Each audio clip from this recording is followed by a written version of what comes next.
Келесі күні таңнан бетіме де, сабақ өтер сызба суретіме де баттап бет-перде жапсырып, паңданған күйі партаға отырысымен. Аяулым, тұр, сабақ айт дедім. Сұстанған сұлбамды өп-өтірік жасырып.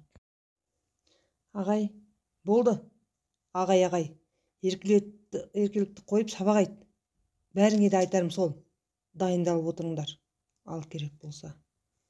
Аяулым өзінен үлкен сөмкесін сүйретіп, ересек ержеткен аруша аузын баса жылап шыға жөнелді. Келе сап тиіскені менді дұрыс болмады. Аяулым, ботам, қайда кеттің деп, әуелгі қалпын былай тұрсын, дерек қағып есікке бірақ барғаным. Сыныптағы өзге оқушыларда үн жоқ. Аяқ астынан оталған ағайлардың түсіне алмай қалған анық. Қап, бәрін білдірдім-ау деп ішіме ит өліп, өртенген кеудемді табалап, тақтаның алдына жете отыра кетсем керек. Өкіріп жылауға жақын, оны ренжіту мен үшін өте қасіретті дүние екені ерте ұғынып едім. Ал қазіргі түрім тым аянышты. Ағай, сізге не болды, тұрыңыз деп, оқушыларым демегенде қатты ұялдым. Өзімді өзім өлердей жек көріп кеттім. Үндегенде жоқпын, тілсіз барып, қағаз қалам, портфелімді алдым да, аяулым сияқты, жоқ жынды сияқты есікке беттедім. Сыртқа шыға бір орында тұрып, ал кеп ойлан. Қу жынды, енді не істеймін? Класстан неге шықтым? Аяулымды қайтем? Неге айғайладым оған?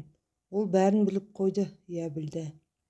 Енді шаруаң бітті, құрметті ғашық ағай. Әлде бұлайша айғайлағанда жоқ сияқтым? Әлде кетсем бір жола кетейін? Не бұрынғыдай жүре берейін? Бала секілді үнсіз кеткенім қателік болар. Өз шындығымның шымылдығын өзім ашқандай болмайын ба? Қой, аяулымның көңілін бірдеңе қылып аулармын. Класқа қайта кірдім. Оқушылар у-шу жиналып жатса керек. Тез орындарын тауып отыра қалды. Бәрін анасынан жем дәметкен ақауыз балапан торғай іспетті. Мен де жем таба алмай келгенде көзімді жерге қадап орныма қондым. Аздан соң, айналайындар, алтындарым, ағайларымда кешіріңдерші, дей бергенім сол. Ағай, неге бұлай істедіңіз? Аяулым ренжіп қалды. Кешіреміз, ағай. Тағы да ызың шу. Ағайларын жаңа тапқандай, әлгі балапандарым жем таласқандай, жемге емес өзімді талап жатқандай, бастырылдым да қалдым.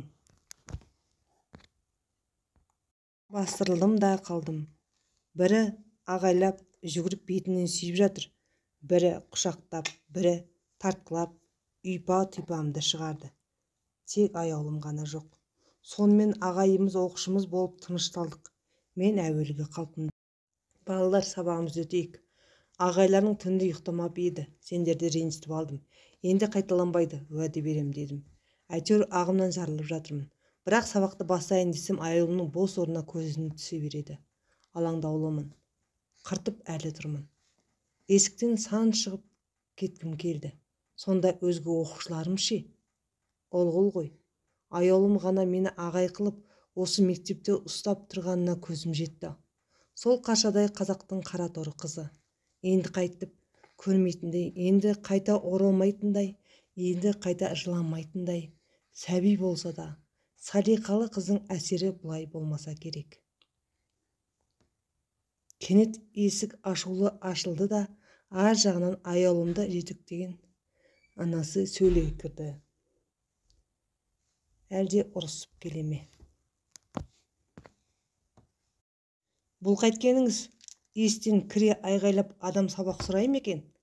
Ағайларыңыз алысқа бармады ғой, қарағым, деп шаба сөйлеп желе тоқтады.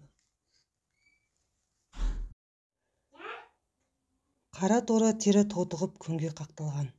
Аяулымның анық анасы екені екі көзінен айғайлап тұр. Суға батқан қоңыраудай бар оқушым, тіпті келген ана да мені күтіп. Кешіріңіз, мазам болмай, түнді ұйықтай алмай қойдым. Не албасты басып, қай жыным қытықтағанын білмеймін. Суала сөйлеп басылғаным сол. Я, ағай шаршап жүр. Ағай бізден кешірім сұрады. Енді қайталамаймын деп уәде берді. Иә, аяулым, ағайды кешірші. Ағай әдейі істемеді. Менің балапандарым жымың-жымың, бетінде күлкі сумақтай бастады. Аяулымның анасы да еріксіз күліп. Әй балам-ау, демалу керек. Денсаулық болмаса дүние боқтың керегі не? Бәсе, аузынан тастамайтын ағай аяқ астынан қалай қалт ете қалды деп сөзін аяқтай бергенде ағай деген даусы аққан жұлдыздай жарқырап шыға, екі секіріп құшақтай алды аяулым. Осылай сырғып оқу жылда аяқталды. Енді олар бастаушы емес. Мен мұғалім болудан қалдым. Жаңа сынып берген. Тағы да 4-ші классқа жетекші. Өзім сүйген аяулым да, достары да келмеске кеткенде кең көсіле алмадым. Көп кешікпей өз еркіммен арыз жазып, жұмыстан босатуын сұрап қалаға оқуға бірақ аттандым. Алматыға. Басында әрең шыдасып бердім бұл қалаға.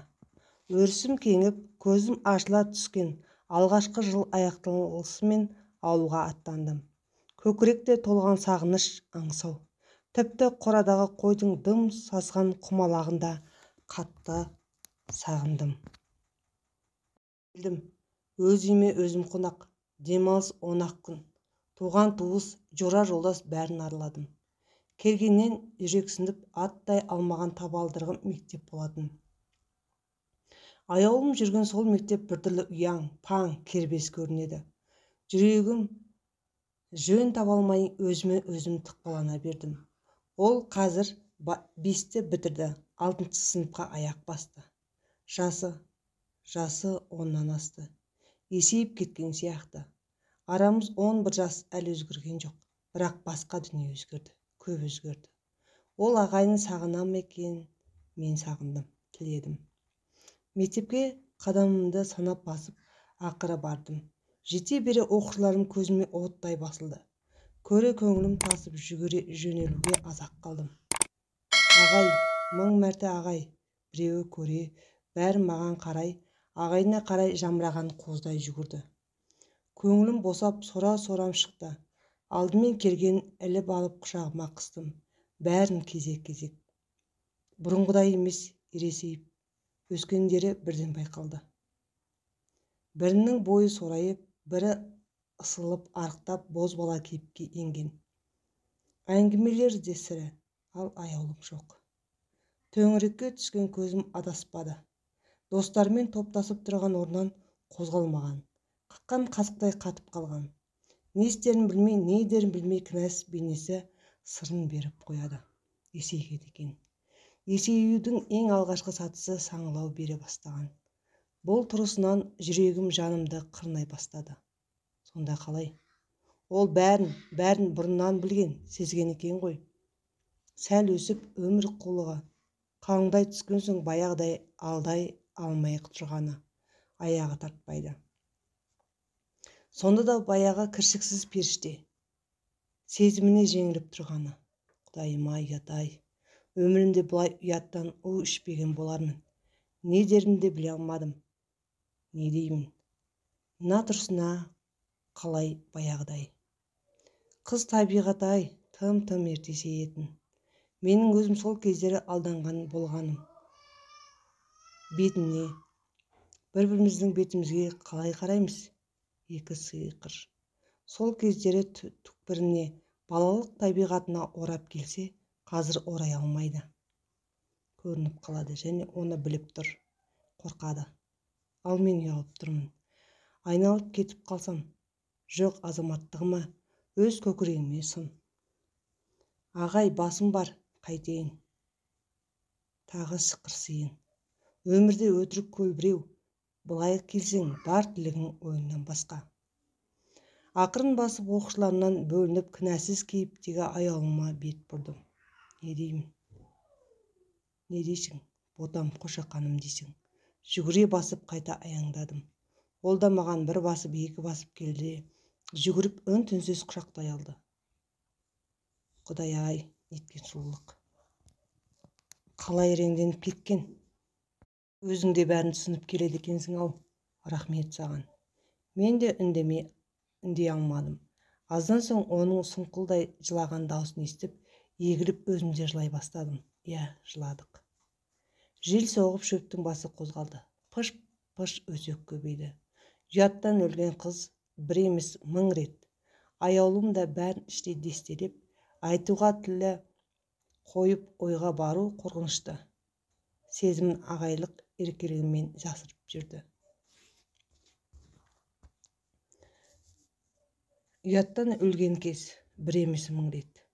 Аяулым да бәрін іштей дестелеп, айтуға тілді қойып ойға бару қорқынышты. Сезімін ағайлық еркелігімен жасырып жүрді.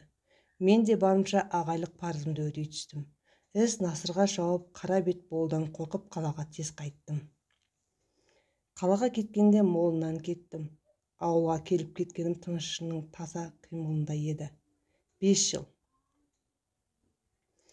5 жыл қаладағы тіршілігім өте тез өтті. Бұл аяулым 10 бітіріп қалаға келгенге дейінгі өмірім. Ал қалғаны Құдайдың оң көзімен шешілді, деп атамыз аузындағы насыбайын енді ғана түкірді. Ата, сонда аяулым қалаға келген соң не болды? Қосылдыңыздар ма, дедім. Түрде не ішкі күйде салмағым жоқ, бала көңілмен. Атамыз қарқылдай күлді. Өмірді кешіріп өткен кемел адамның күлкісі осы ма? Ескі болса да үніне батырдың айбары аңғарылады. Кекесін мен мысқыл қатар тайталасып шығатын сияқты. Әй, кемпір, қонағыңа қымыз әкеліп бер, деп айғай салды. Сөзінде зілдеп. Үлкен сенім, қыл өтпес еркелік бардай көрінді. Үлкен адамға көрсетер құрметіне көңілденіп, қосқа қарасам қара торғын енді пісудің шыңына жеткен. Бұжырсыз етті денесі жұп-жұмыр. Жүрісінде сенім мол, аяғын нақ басады. Кемпірліктің алғашқы баспалдағын енді басқан сияқты. Қыз кезі Қырымның қызыл түлкісінде шимайы аз ажарынан амалсыз түртпектеп көрініп ақ тұр. Аяулым, сөз жоқ аяулым.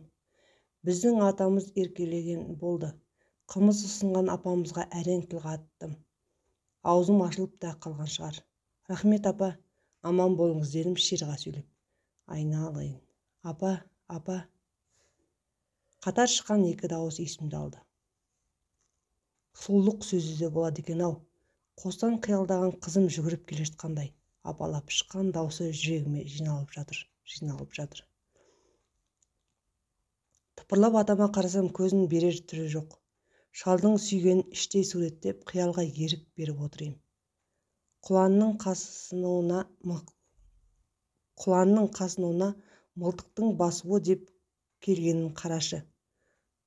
Даусынан немере бір екені анық сезіп отырмын.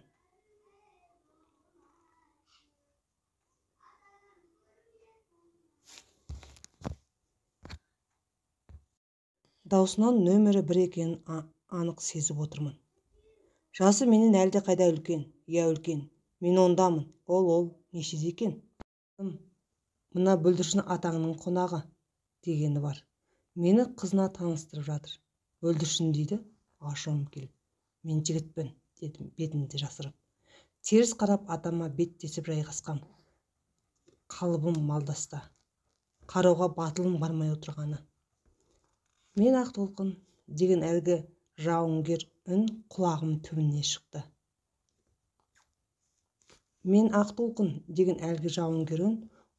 түбіне шықты.